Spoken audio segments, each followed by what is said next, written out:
So we've been, 2020 was here. We dealt with a lot of, pay cuts. We dealt with redundancy. We dealt with job opportunities that were taken away from us. We dealt with death. We dealt with a lot of things. And today we're taking a look at the effects of COVID on the youth. Like, what did the youth have to go through? Have we recovered? Did we find our bearing? What is going on with us?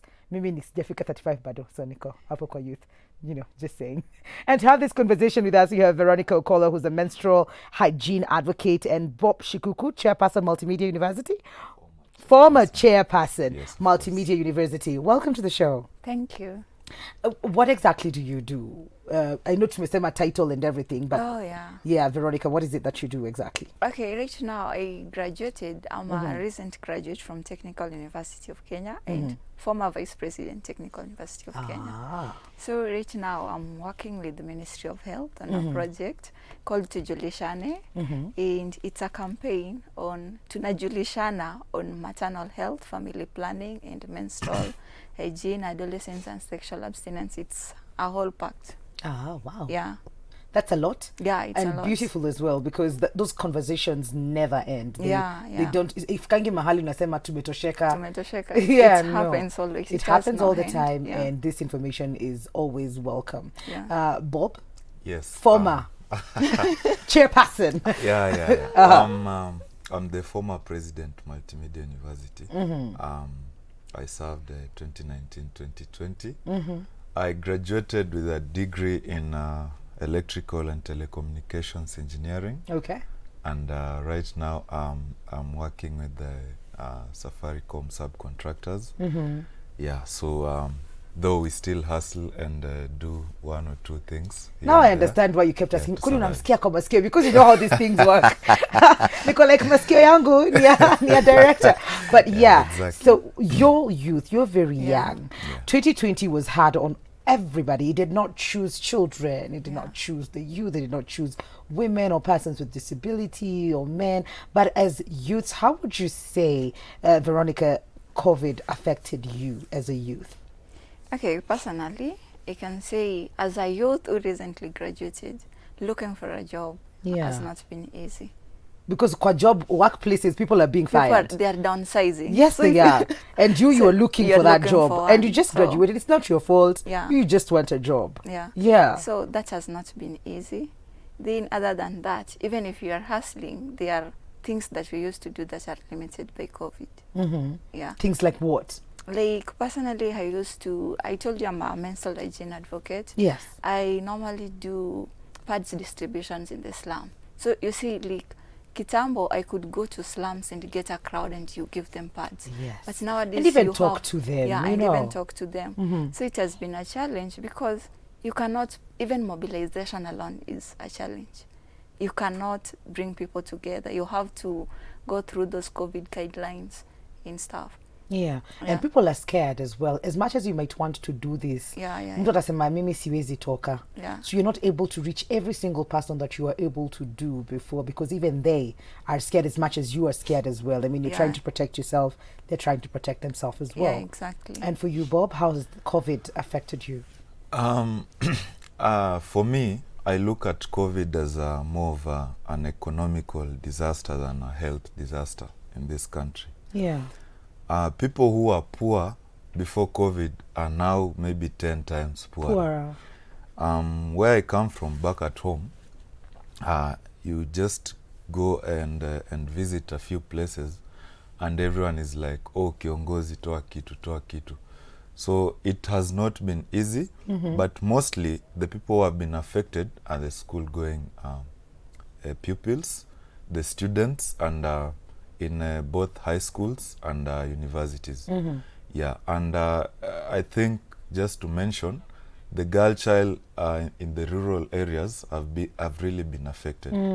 Yeah, because we are having these issues of pregnancy. Yeah, that's true. And all that. Yeah. Yeah, so it has been really tough, and even to parents, because just being with your children for the whole year without knowing what we are not holds we are for not them. trained So, teachers. yeah, we are, So we now are not. and then you're supposed to be at that point, and Yeah. you don't have an option. You Yeah. have to be. So both of you were leaders in school Yeah. during COVID last year. Yeah. How did that affect? How much were the lives changed? The disruption, your students in school at that particular time. Okay, I think, you see, like, campus was closed for a long time. A long time. And several students got into hustling. So you see, we are trained, in Kenya we are trained in this system of education where we believe we go to school to get money. Yep. So when you learn, there's a way you can earn that money without learning. So most people have dropped out of campus. I hear you. Yeah. Yeah. Most people have dropped out because they have resumed to their earning to adjust to their normal expenses that were affected by COVID. Yeah. Then other than that, introducing even the online learning system, adjusting has become a problem because it's expensive. Most places there are no internet. Not all students can access they don't have smartphones. Not everybody has a laptop. So it's been a challenge. It's been, and it's cutting across. Yeah. Because these measures, as much as Bob, I think you mentioned this, as Yes. much as Corona affected everybody, it did not affect everybody the same way. Yeah. Because there are people who were home and they were able to access the Wi-Fi. Yeah. They had gadgets, they could study. Then there are others who could not even do that as well. What, as the president, I'm sure, as much as uko kwa kijiji pia unaambiwa toa kitu kiongozi, students also looked up to you as Yes, their of leader. course. Yes, As of much as we have a president wa country, wewe ndio ulikuwa wa karibu kwao. Yes, yes, of course. What were some of the things that you had to do to just, maybe communicate or make them understand? Kwa sababu watakuza tunarudi shule lini? It's not like you don't know. Yeah. As well, but what did you do in that position to just make it easier or Yeah. make them understand? Okay.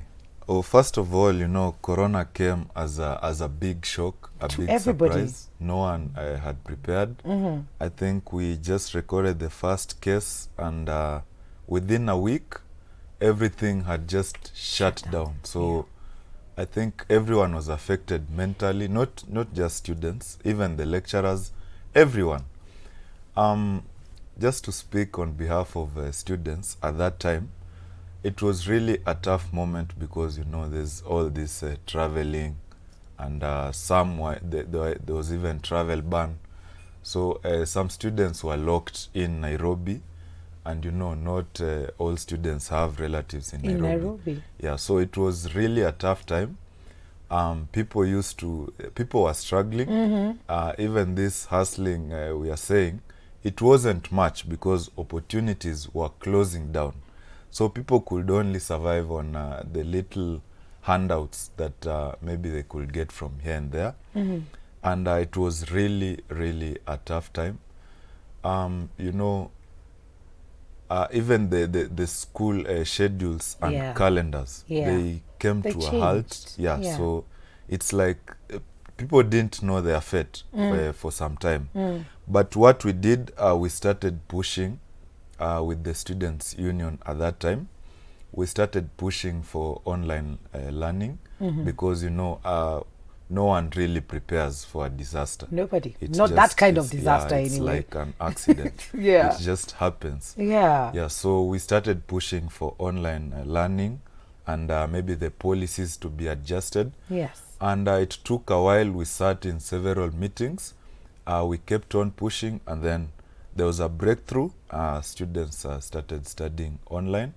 But again, it was a challenge because the universities were claiming that for you to access the online portal, you must have cleared your school fees. What?